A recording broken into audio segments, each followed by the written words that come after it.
我講個秘密俾你聽啦。係，當你諗緊其他嘢嘅時候咧，我係完全知噶。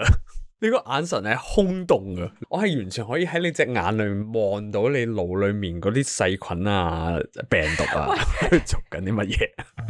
Hello， 大家好，歡迎嚟到搞乜咁科學第36集。呢個係由一個數學老師兼科普 content creator 同一個生物醫學博士兼醫科生傾下偈，順便探討一下有趣科學知識嘅 podcast。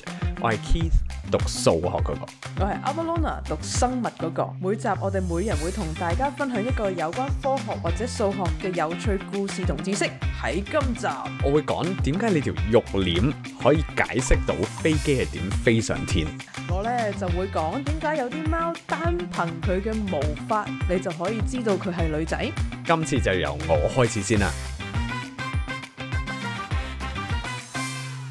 Hello，Hi， 我要分享我成功生還。點啊？話說呢，可能聽眾唔知我幾中意水上活動，咁其中一個中意嘅水上活動係玩帆船。哦，你係咪上次有講過你去咗唔知邊度sailing啊？我應該冇喺 podcast 度講過啊。OK， sorry， 我哋呢個就係 podcast 嘅困難，就係平時我哋都會講嘢，有陣時就會究竟喺 podcast 度講啦，定係喺現實生活度講咧？完全唔記得咗。係啊，點啊？你嘅 sailing？ I survived。咩叫生還先？即係冇跌落水咁啊？係啊，冇跌落水，同埋冇凍死。吓，即係凍嘅，我以為會好曬嘅添。咁啊，我而家身處喺英國咧，冇乜幾可見到太陽嘅。所以你係喺英國度做呢個帆船呢個活動嘅？係，我想講咧就係如果大家中意水上活動咧，應該好好珍惜香港呢個咁溫暖嘅氣候，同埋喺英國同樣地做呢啲活動咧，會凍好多。係。咁係凍到有幾凍咧？我都唔知點樣形容我着咗幾多層衫。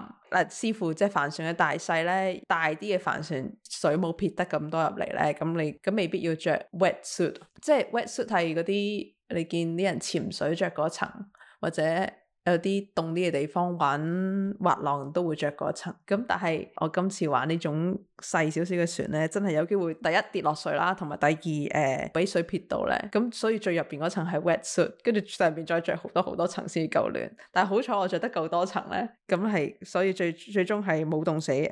咁好唔好玩咧？同埋你個目標係咩啊？即係咪一個比賽嚟，定係練習嚟啫？呢個係一個 training camp 嚟。OK， 幾日嘅？佢係喺4個週末嘅 training camp prepare for 去比賽，咁但係我嗰隊係最弱雞嗰隊。挑戰組係冇錯，唔係 sorry， 你係奇英組。所以我哋喺呢個 training camp 學到嘅嘢，我哋已經好滿足噶啦。咁點解咧？因為我哋今次玩呢種船咧，叫做 Actros， 咁啊係出名要好大力，同埋都比較難操作嘅，因為有好多嘢要控制。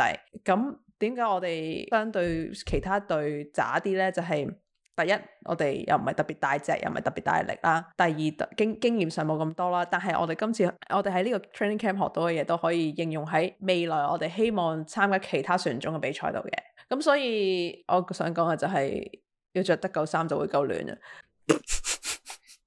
哇，呢個係醫科生 certificate 嘅 advice 喎，就係如果你凍咧就要着多啲衫啦。唔係，我真係幾 surprise， 原來着得夠衫係會唔覺得凍，即使係可能出邊係1-2度，但係勁大風同埋有濕身，但係着得夠衫其實係唔會凍。另外就係如果大家中意戶外活動或者水上活動嘅話，就好好珍惜香港嘅呢個咁宜人嘅地理環境。呢個係我好掛念的。點啊 Keith， 你最近點啊？有冇參加戶外活動啊？我做咗一個同戶外活動相反嘅東西，我就係走咗一間係冇窗嘅房，然後錄咗個電台節目。DJ Keith， 其實 podcasting 都已經係好 DJ-ish 噶啦，其實真係。但係咧，即係去一個 official 嘅環境，你見到啲專業嘅人士做。我哋平時做呢個 medium 咧，係一件好神奇嘅事情嚟嘅。咁咧，我就被邀請去咗 RTHK 錄一個節目，叫做手下留情。即係手下留情係一個好長青嘅節目嚟噶，已經好耐噶啦。咁佢其中一個 segment 咧就叫做老豆啊，係就係幾個爸爸咁樣，跟住就講下啲湊仔湊女經啊咁樣，咁所以就邀請咗我去講下學數學呢件事啊。哦，即係點樣學得好啊？如果小朋友驚點算啊？如果佢2歲嘅侄女問極1+1佢都係答3咁點算啊？我覺得好好玩喎！即係嗱嚟緊應該未 air 嘅，不過我唔知出呢集嘅時候會唔會已經係有得聽啊？咁如果有咧，應該 GMG 個 IG 都會話俾大家聽，可以喺邊度聽咁啦。哦，咁但係我覺得係一件好玩嘅 experience。你錄音嗰集出街嘅時候話我知，但係錄電台節目同錄 podcast 嘅經歷有咩分別啊？第一咧就係有3個主持對住我嘅，然後咧係坐喺度好似 interview 咁樣嘅，即係我係1對3，其實係都係真係有啲緊張啊，唔好講笑。咁然後第2個最大分別就係我錄電台嘅時候嗰啲主持人，即係我啲 partner 咧就係唔中意細菌啊病。但係咧我想講咧，因為佢哋係專業咧，咁所以咧佢哋即係我唔專業啊。咁我又真係唔係仲使講出嚟。人哋唔會錄到一半嘅肺冇錄到音咯。喂，冇有試過咩？冇啊。係，但係會火燭咯。咁咧佢哋咧，因為佢哋想 minimize editing 啊嘛，咁所以基本上咧所有嘢咧係好 tight 嘅。一嚟佢哋啲節奏好快啦，好明確啦。但係3個人咧，因為佢哋要輪流講，或者我講完嘢，下一個人就要講嘢噶啦，即係佢哋唔可以有 dead air 嘅。咁所以咧喺用隻耳聽咧，你係唔覺得有啲咩特別嘅。但係如果我用隻眼望嗰間房裏面發生嘅事咧，係好多嘢同時間發生緊嘅，即係同時間咧有個人就會開始計緊時咧，同時間咧佢就會講啊呢個 section 錄幾長啦，跟住就會舉手啦。如果有人想問就舉手啦，跟住就講下呢樣嘢，然後就俾眼色啊呢度要差唔多要完啊定成係好忙碌嘅，個感覺好似譬如你喺 Netflix 睇黑白大廚咁，你見到啲人係咁行嚟行去，係咁不停做緊好多嘢咁樣嘅感覺嚟嘅。但係咧係好 choreograph 嘅，即係你完全覺得個 show 咧係佢哋好專業咁樣 put up a show 咯。哦，我冇諗過，即係尤其是即係聽電台節目睇唔到嗰部分。因為咧，有3個人嘛，咁佢哋真係要 put up the show 咧，咁所以佢哋有陣時咧都會動作好快啦，亦都咧係好知道自己做咩咧，就會諗起啊，我哋平時真係唔係好知自己做緊咩。我覺得 podcast 最特別咧就係似係我哋2個傾偈，然後即係盡量講嘢 concise 同埋 with所有嘅聽眾 in mind， 我哋知道大家聽緊，但係 mainly 都係我哋2個交流，然後大家 join in 呢個 conversation。但係電台佢哋嗰種方式咧，就真係擺個 show 出嚟，佢哋要 make sure 每個位有 hook， 每個位係 engaging， 佢唔可以俾其他人轉台，因為佢 keep 住咧都要有聲，要有好少嘅位，又有認真嘅位，然後節奏好明確，又唔可以太快太慢。哇，學到好多嘢。OK， 我哋要 aspire 去呢個方向。其中一樣嘢咧就係我哋要節奏明確啲啊，所以我哋去正式嘅 section 啊。好。今日咧要同大家分享呢個 topic 咧係其中一個咧我最中意嘅物理現象。咁咧我唔知你有冇做過呢樣嘢啦。咁咧譬如大家都可以喺屋企試嘅，你攞一張紙出嚟，然後搣一張長條形嘅紙，即係好似我手上面呢一張咁啦。阿不朗啦，見唔見到？見到。咁係長條形啦，幾粗幾幼都得嘅，即係唔好太粗咁啦。咁然後咧，你就攞住呢條長條形嘅紙，然後咧就喺呢條長條形嘅紙擺喺你個嘴唇上邊，又吹氣。你估會發生咩事啊？即係你而家個嘴喺條紙條下面吹氣，條紙條會向上飛。係啦，係正確嘅，冇人覺得有任何驚訝，right？係啦，啱啦，大家都活喺呢個地球上面好多年啦，咁啊知道應該係咁啦。好，咁如果我喺上面吹咧，冇嘢發生，因為條紙條有輕微俾呢個地心吸力。如果你隻手係攞住喺呢條長條形紙條嘅其中一端，然後即係吹嗰端嘅話，咁另一邊就係自然地向下垂。好，我做一次俾你睇咯。哎呀！我做多次。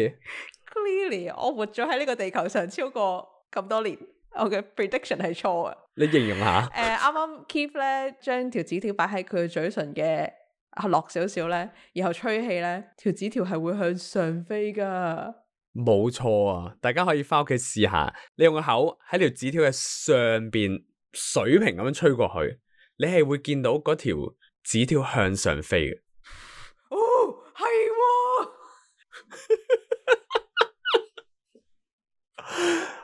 係咪好神奇啊？係啊。點解嘅？呢個咧就係我其中一個最中意同流體力學，即係 fluid dynamic 有關嘅一個好重要嘅 principle， 就叫做 Bernoulli's principle。咁咧，即係中文咧就係伯努尼法則。即係 Bernoulli's 啊。我唔再吹啦，如果唔係阿朗會聽到好多風聲。我哋已經吹咗好多水啦，唔需要再吹氣嘅。嗱，但係咧，吹水同吹氣咧，呢兩樣嘢咧，都係我哋叫佢做流體 fluid。Yes。咁嗱，力學大家都明啦，其實好耐以前咧，已經好多人研究力學啦。第一個研究力學嘅人咧，牛頓。原來牛頓係好後期嘅，之前咧已經有嘅人係嘛？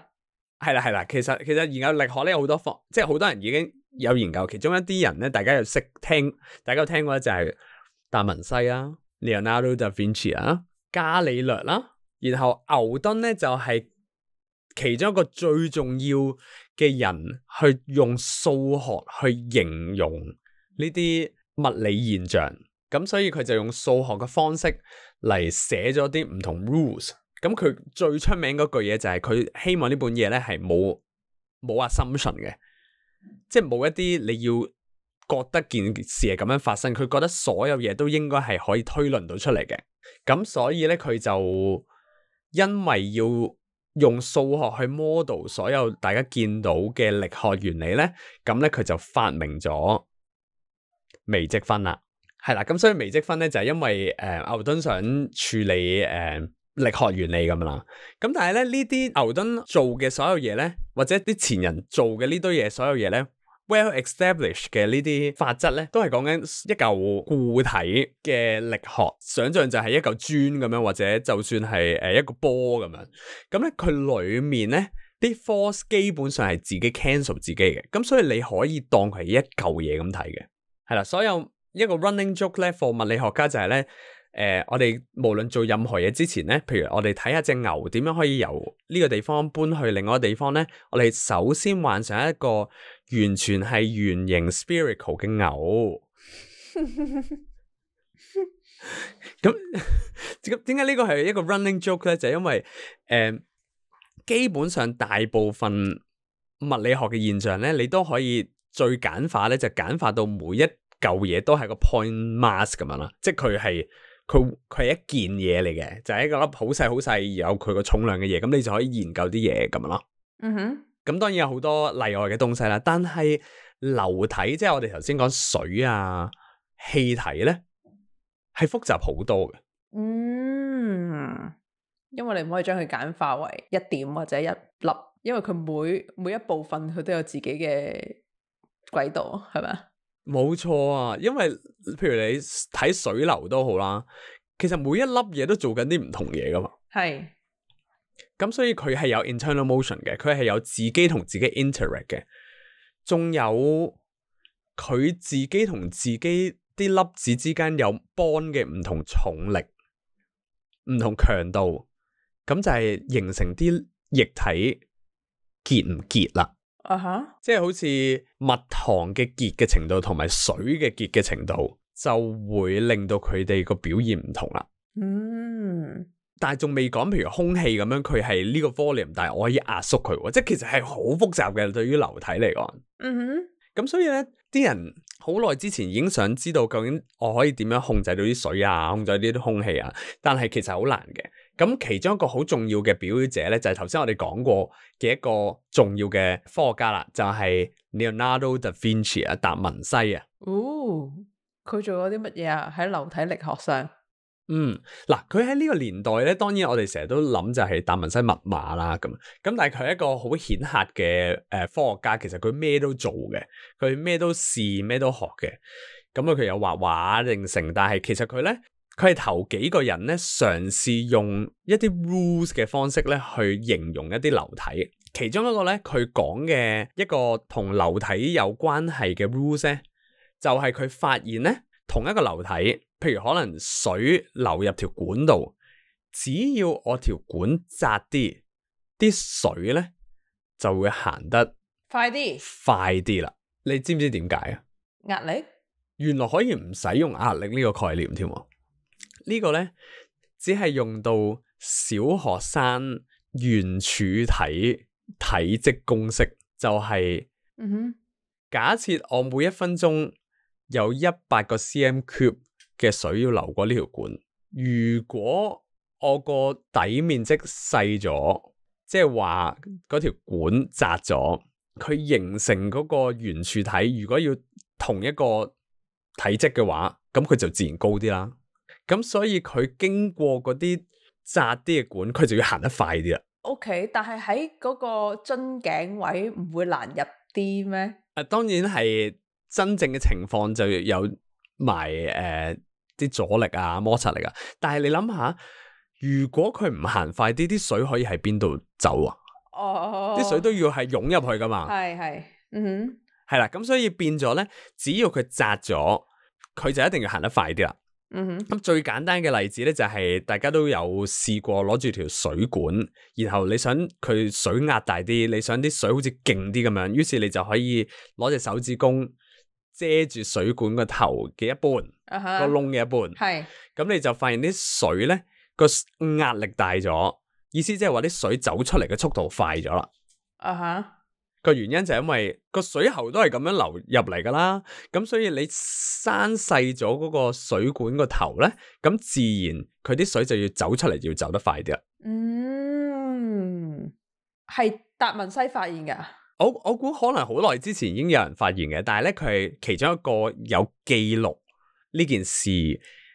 喺佢啲好靚嗰啲筆記裏面，有畫埋幅圖添嘅。咁佢留意啲咩咧？就係留意啲河流啊，即係同一條河流由東流去西，河床嘅深度越深咧，啲水流係行得慢啲嘅；越淺咧，啲水流行得快啲嘅。即係好似玩激流嘅時候，係啦，原因就係咁啦，就係因為啲水都係咁湧入嚟噶啦。玩激流嘅時候，去到深啲嗰啲位咧，啲水流得係慢啲嘅，跟住去到淺，即係激流嗰一刻咧，嗰啲一級一級嗰啲係快啲。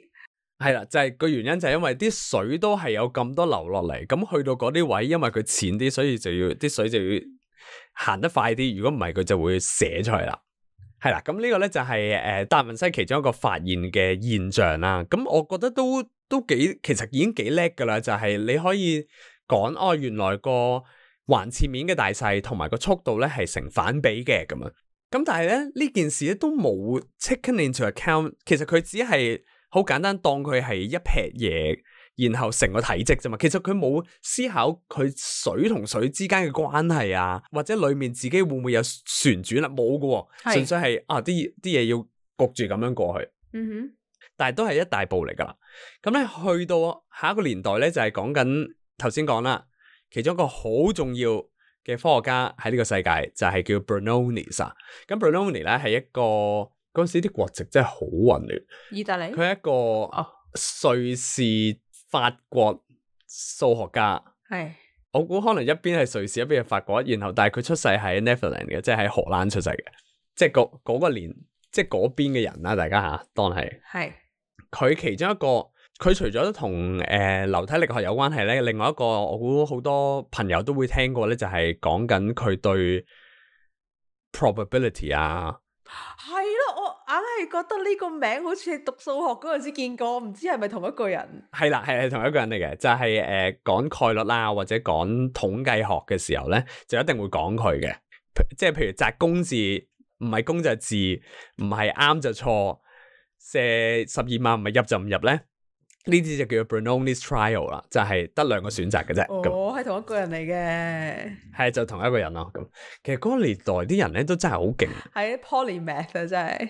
係啦，樣樣嘢都識嘅咁樣。咁咧佢就開始嘗試咧用牛頓整出嚟嘅力學，但係嘗試講下如果啲嘢，譬如流體係由好多細嘅粒子組成。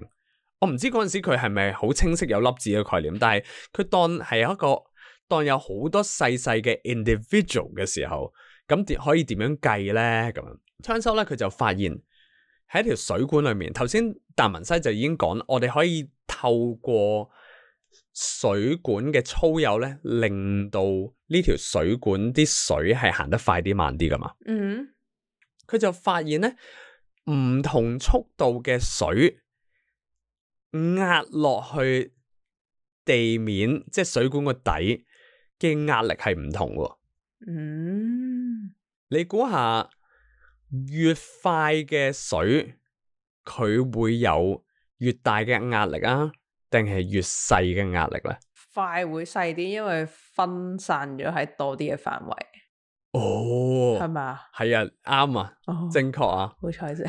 係嗱，一陣有個好 detail 少少嘅原因嘅，但係咧原來佢就發現咧，越快嘅水流咧，佢壓落去或者佢令到身邊嘅嘢壓向身邊嘅嘢嘅壓力咧係低咗嘅。嗯哼，咁咧呢度咧就要解釋一個我哋平時見到嘅現象啦，就係你有冇搭過地鐵見到地下有條黃線叫你唔好 please stand behind the yellow line 嘛？係，突然間腦裏面冇咗嗰句嘢，突然間冇咗嗰句啊！係啦，但係其實諗深一層，點解要企到咁開咧？驚啲人跌落去咯。咁大家唔會無啦啦跌落去噶嘛？咁原來昌修咧個原因就係因為 Bernoulli's principle。你想象咧就係啲火車駛過嘅時候，尤其係開車嘅時候咧，係佢咪好快嘅。係當佢好快嘅時候，嗰邊咧就有啲氣流係好快咁樣流動。會扯埋你落去。正確。頭先我哋咪話快啲嘅氣流，佢向身邊嘅嘢嘅壓力係少啲噶嘛。譬如我哋企喺個月台，我後面係冇呢啲快啲嘅空氣噶嘛。咁所以我後面嘅壓力就會大過我前邊嘅壓力啦。咁所以當火車好快咁行過嘅時候咧，就會 as if 有啲力喺後面拱我向前咁樣，因為即係前面嘅壓力係細啲嘅。所以就會有危險啦。So that's why 嗰條黃線唔係話驚有人拱你或者你跳落去，嗰條黃線係驚啲空氣拱你落去。哦，即係如果企得太邊嘅話，即係一個不留神，你真係會因為啲空氣嘅壓力而被扯咗落去路軌或者火車上面。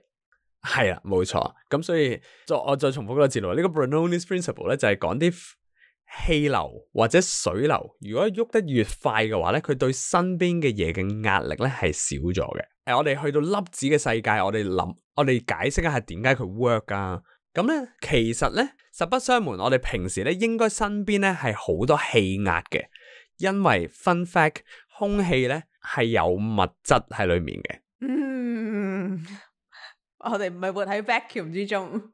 係啦，咁所以咧，你想象，譬如你頭頂望上去咧，其實係有好多空氣喺你上面嘅。係，縱然佢哋好似喺度飄下飄下，但係佢哋都 under influence of 地心吸力，佢哋都會壓住你嘅。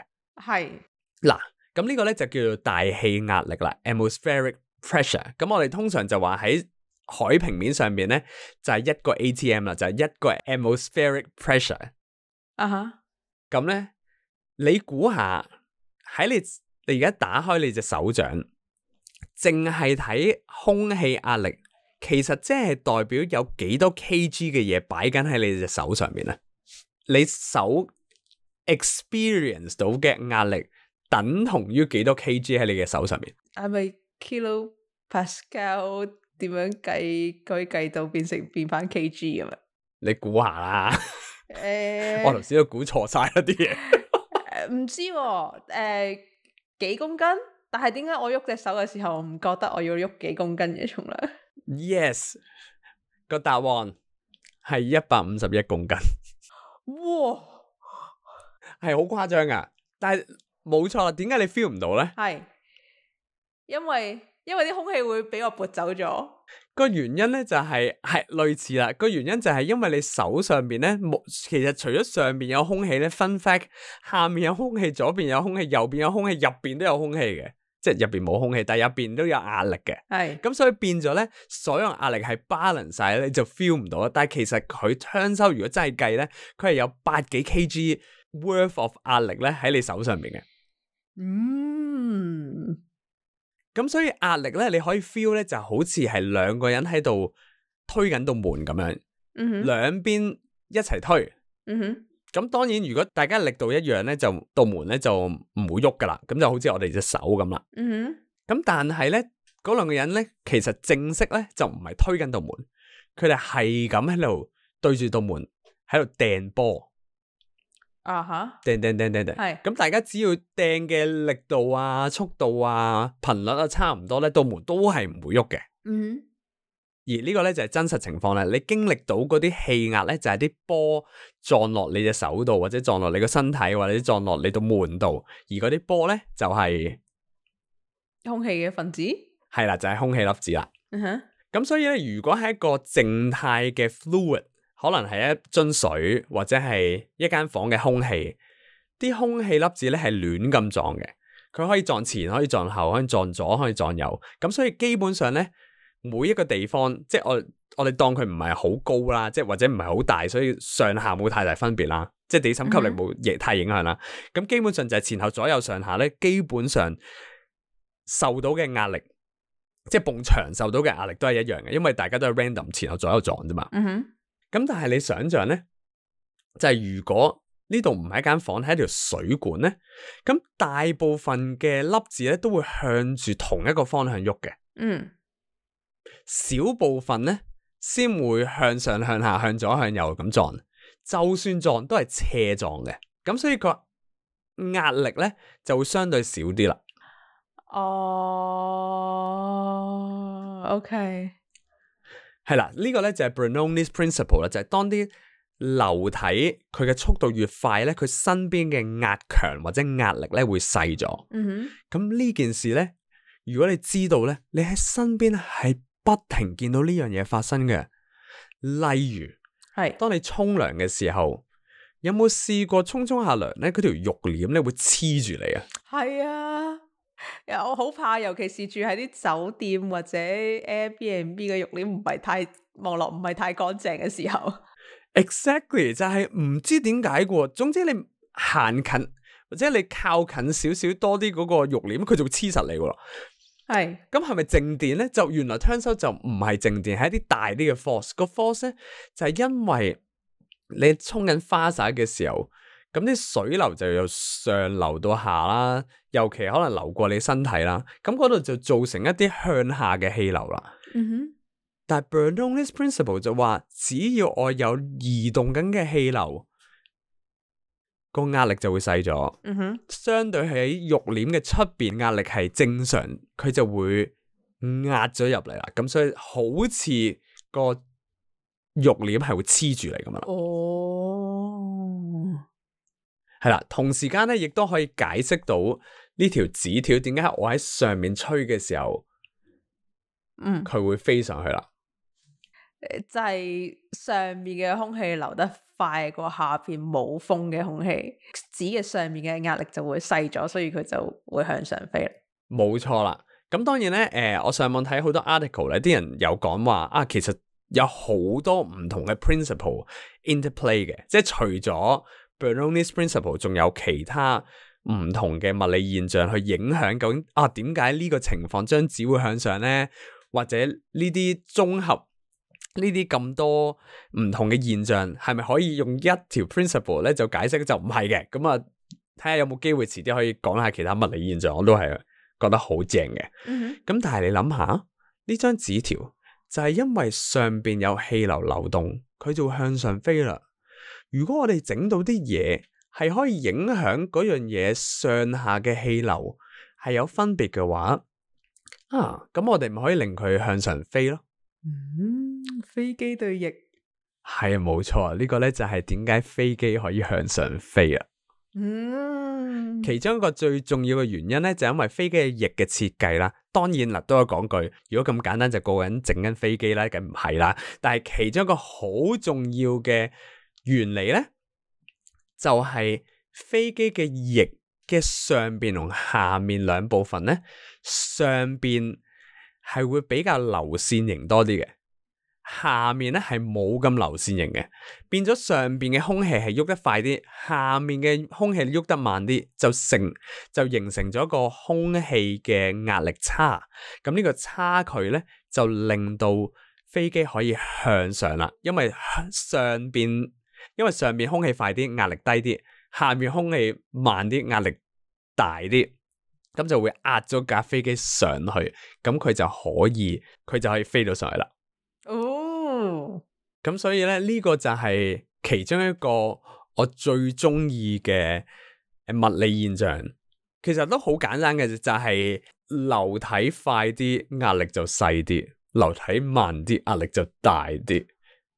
但係佢就可以解釋到好多嘢，上至點解你沖涼嗰個浴簾會黐住你，下至點解你可以應該調轉。下至沖涼嘅時候，點解嗰個浴簾會黐住你隻腳？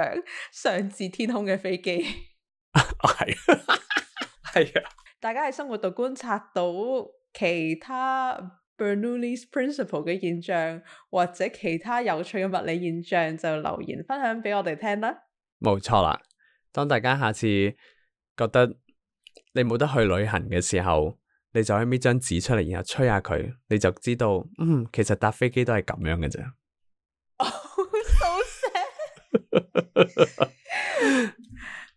不過再講一次，如果飛機係咁容易整咧，就人人都整緊噶。所以咧，下面 show note 會擺兩條 link 俾大家可以睇下究竟飛機對翼其實係點樣嘅，係好複雜噶，睇咗好耐。都唔係好明。係 OK， 大家可以有興趣可以睇下。好，到我 one-liner fun fact。Keith 個 fun fact 係我中意貓。多謝。好，下一 part。唔係Keith，你應該都好清楚我幾中意貓呢種動物啦。我問你，我俾張相你睇，呢隻貓係男仔定女仔？吓，點知啊？等先，我開大啲先。嗱，我形容一下呢隻貓俾大家睇先。呢隻貓咧係橙色毛，然後有啲黑色嘅斑紋，然後隻腳係白色嘅，然後個肚都係白色嘅，然後佢有條尾嘅。正常，貓都有條尾嘅。係嗱，我以呢個動物全心思嘅 spirit， 女仔。哦，你係估嘅。我係幅相同我講嘅。OK， 好。咁呢隻貓咧？點知啊？等先，呢一隻貓咧就係冇頭先嗰啲白色，即係佢係黑色撈少少啡色橙色，隻腳係冇白色嘅部分嘅，肚都係冇白色嘅。我覺得係男仔，喺度亂估先咯。咁我啱啱第一隻俾你睇嗰種貓咧，就係中文叫三色貓啦，英文叫 Calico Cat， 通常就係背脊同埋身體大部分地方咧都係混合咗橙色嘅斑紋同埋黑色，然後個肚同埋腳就可能多啲白色咁樣。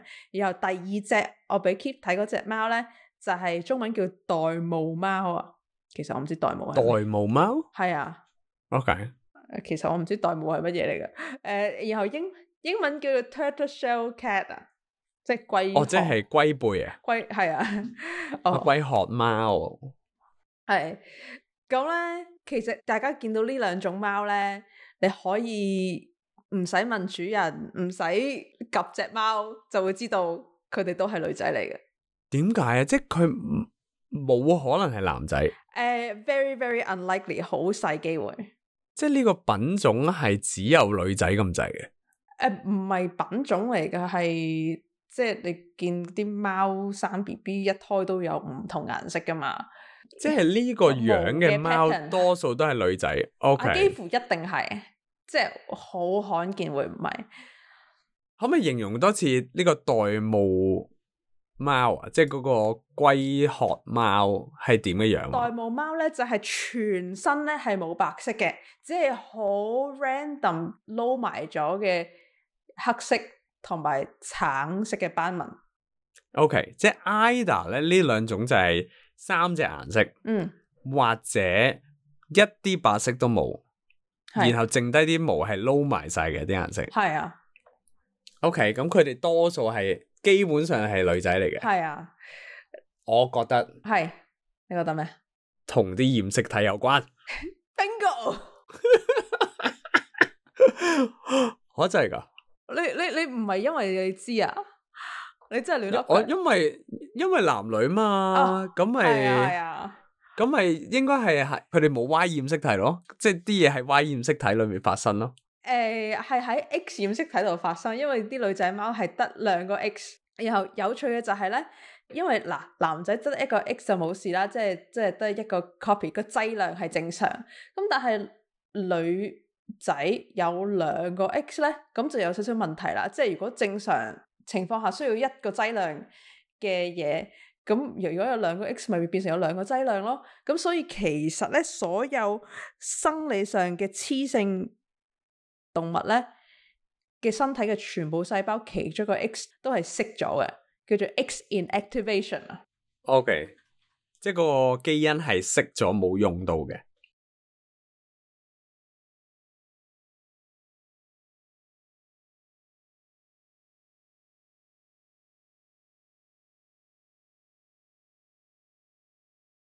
係，即係每個細胞入邊嘅2個 X 嘅其中一個 X 咧係冇用到啊。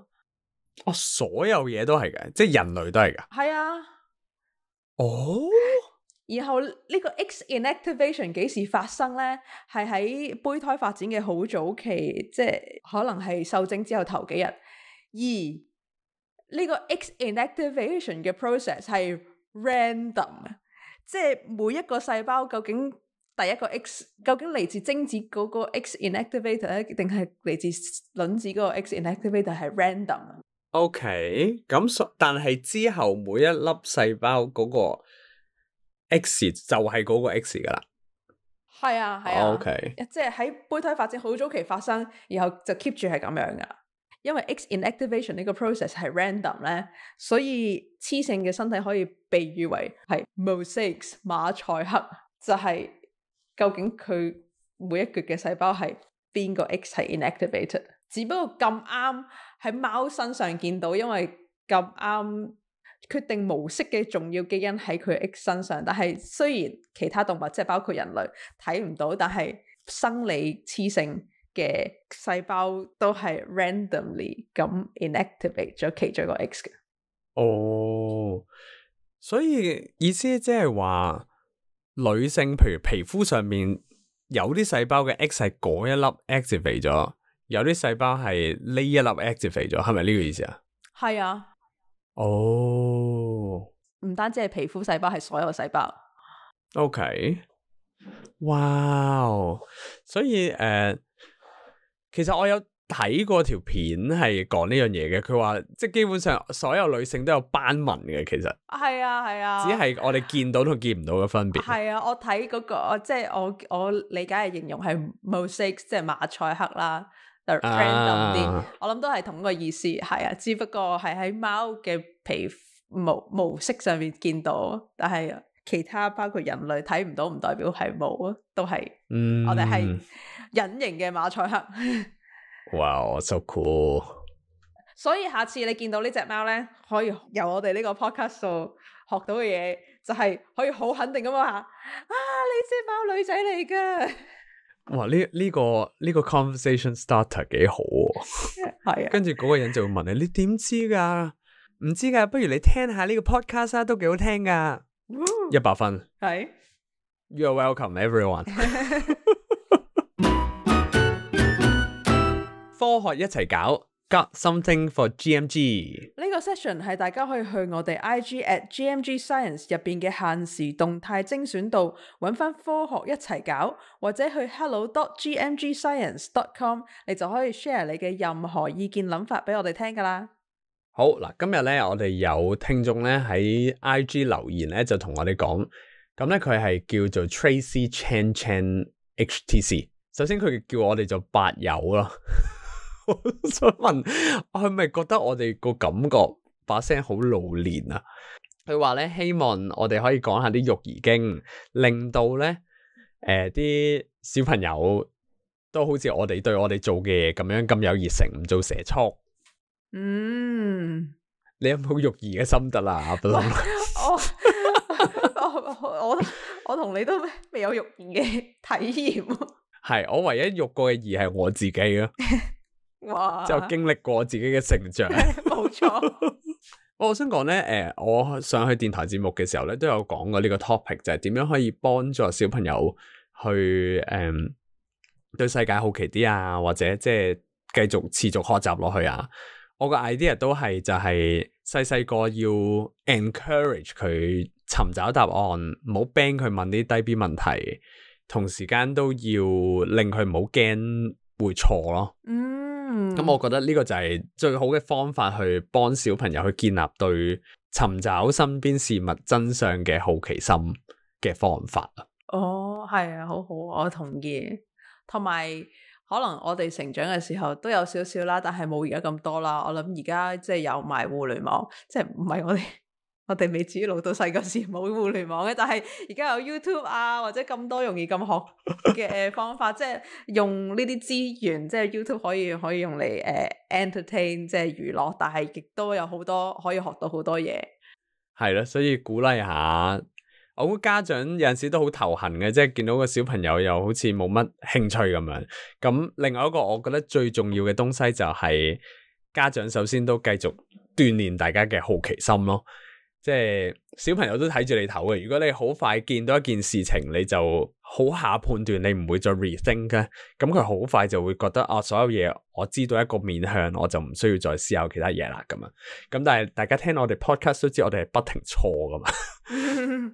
係，但係學 Abelona 話齋，作為一個科學家或者一個有好奇心嘅人咧，就唔驚錯，因為錯咗就係我哋尋找真相嘅必經階段咯。咁所以家長們都記住，當你發現你錯嘅時候，都可以喺小朋友面前勇於承認咯，或者你聽到一啲消息嘅時候，都可以 encourage 小朋友同你一齊，即係上網揾下啊，其實係咪真嘅咧？會唔會有另外一個解釋嘅方法咧？都係好好嘅方法嚟嘅。大家亦都有啲咩育兒心得，就同我哋分享，我哋亦都喺度分享俾其他聽眾聽啦。係啦，因為我哋比較 limited 啦呢個經驗。係。另外咧，呢位聽眾咧真係好熟噶啦，咁啊就係呢個木木 dot studio， 係就係我老婆嚟來信啦。佢就話：如果你兩個交換身份，即係你做 Abelona 做老師，我做醫科生，你哋會覺得有啲咩得意嘅事情發生咧？你有冇諗過做老師啊 Abelona？ 有，我咁中意吹水，係咪講嘢？各位同學今日冇帶 textbook 上堂啊！我諗都有機會冇帶 textbook 上堂。你有冇啲咩 aspect of 老師你係好即係想試或者覺得都幾有趣嘅咧？我覺得我喺讀書嘅途中咧，有好多時可能老師太專心喺要學嘅教程入邊，有啲部分咧會係可能過咗幾年之後就先意識到，原來嗰陣時學嘅嘢係有啲咁嘅用途嘅咁樣。所以如果我做老師嘅話，我會想喺即係好深入去介紹一個概念之前，就即係俾大家睇到一個大啲圖畫先，就係點解呢樣嘢咁重要，或者咁前瞻性喺實際生活上有咩用途咧？咁樣咁係咯，呢個如果係我做老師嘅話，我會想做到嘅一樣嘢咯。即係咁樣就會令到同學仔更加明白點解我要學呢樣嘢，咁就 hopefully 有多啲 motivation 去學咯，尤其是難嘅時候。係，我都覺得好緊要，即係無啦啦我點解要學不是定理咧？咁當然佢好 fascinating 啦，但係如果我哋一開頭就能夠有知道我哋想 solve 一個 problem， 而呢個 problem 其中一個解決方法就係不是定理，我估會多啲原因我去投入我嘅 mental 嘅資源去學佢咁咯。嗯哼，咁 Keep 你咧？如果你係一個醫科生或者醫生咧，我覺得讀醫同埋讀數學最大嘅分別咧，就係讀醫好似有用好多咁咯，即係日常生活，即係你可以知道啊，你 probably 你係感冒，你 probably 你係腸道有問題，你 probably 係你健康咁啊，即係好似即係日常啲，好似好啲咁啦。咁數學就 obscure 啲咯啲嘢，即係冇咁直接可以除咗計下食飯每人要俾幾多錢啊。其實我諗一個好大嘅分別咧，就係數學大部分時間都係好一黑一白，啱就啱，錯就錯。但係醫尤其是學得越多咧，就其實好多時醫生都係要有部分嘅決定都係估下。True 係因為太多不肯定因素，亦都有一定係靠又唔係話靠估嘅，但係即係 more likely 係 A rather than B 咁樣。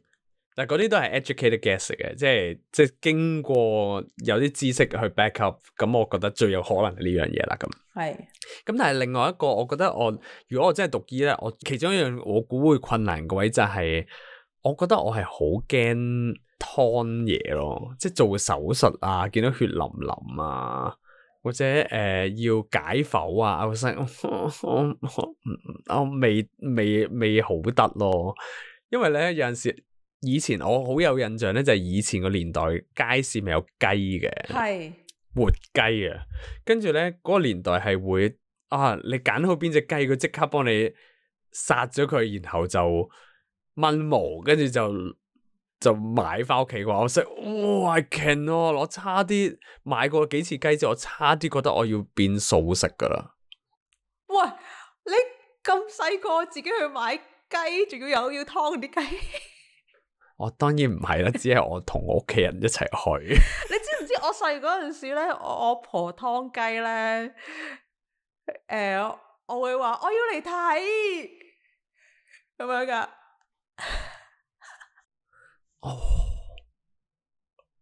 好變態啊！呢件事。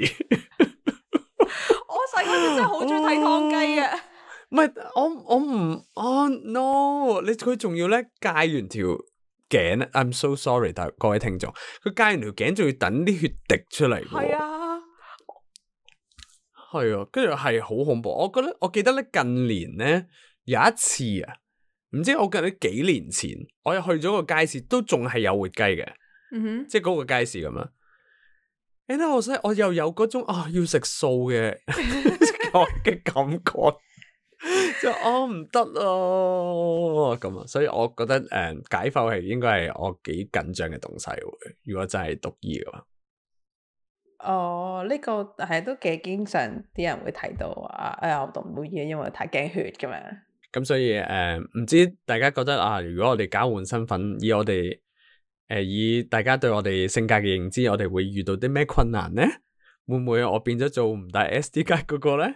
大家不妨留言同我哋講啦，你覺得有啲咩奇怪嘅事情會發生啊？Speaking of 呢個奇怪嘅事情發生咧，我哋都繼續呼籲大家喺Apple Podcast 度咧留個 review 俾我哋，然後講下究竟你而家呢刻喺度做緊啲咩咧？你可以喺嗰度留個 review，就係你同我哋講聲 Hello from， 譬如你買緊咁啱真係買緊活雞噶嘛，Hello from 街市 A murderous hand。